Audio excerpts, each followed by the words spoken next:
The third law that I want to introduce is the relationship between time, space, and speed. This particular law is one that I began to observe in my work with people, particularly in the field of healing, when I noticed the difference between the speed at which people heal or the speed at which change occurs in people's lives. Why do certain things unfold faster in the lives of certain people, and for others, it takes more time?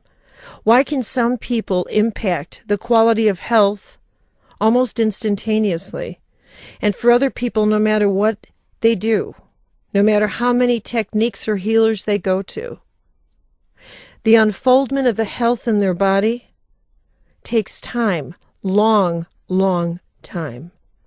What's the difference? What's the different factor in their process of co-creation?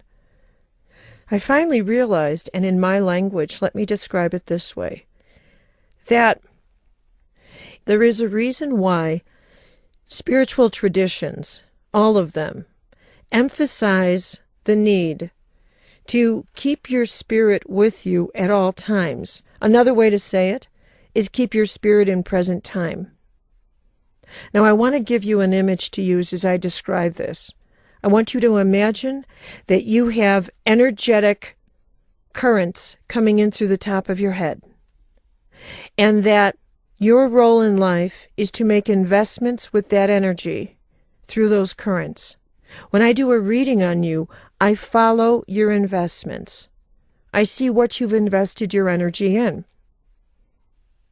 For every one of your investments, what you are actually doing is you're contributing a part of your life force to a thought, to a memory, to a person, to an ambition, to a trauma, to a situation.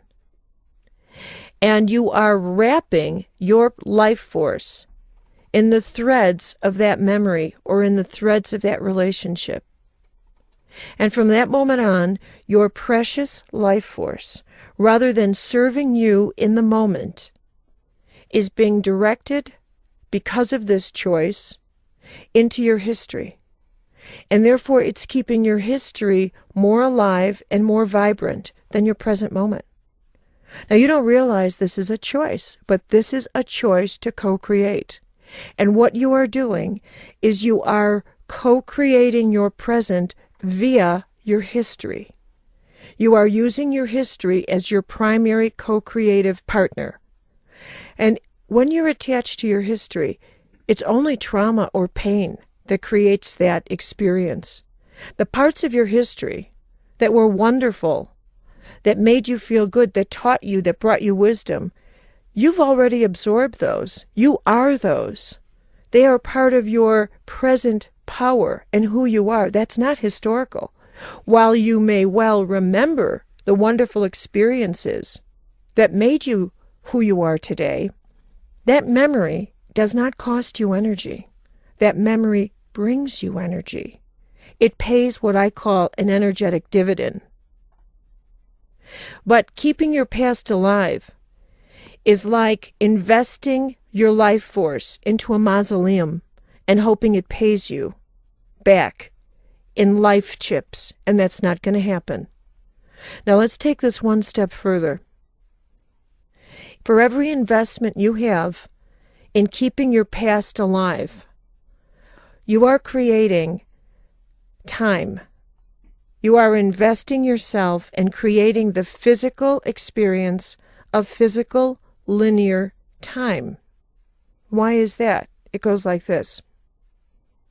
Because every investment you have in your past is an energy outside present time.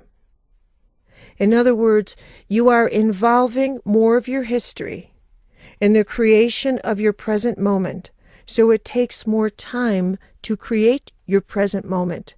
Let me give you a visual. Imagine that you were given an inspiration, and heaven said to you, why don't you do this with your life, or why don't you do that? Or, what if heaven said, it's time for you to meet the primary relationship of your life, your partner? Or what if you said, I need to heal this illness? Quite frankly, it doesn't matter what, but you have a request. What determines the speed at which that unfolds in your life? It's very simple. If you have a history that is not finished, then what you are in effect saying is, I will allow this next stage of my life to manifest. I will allow my healing to manifest. I will allow an opening in my life for a relationship. But it has to be timed at a rate that honors the pain of my past. The manifestation of this new stage of my life has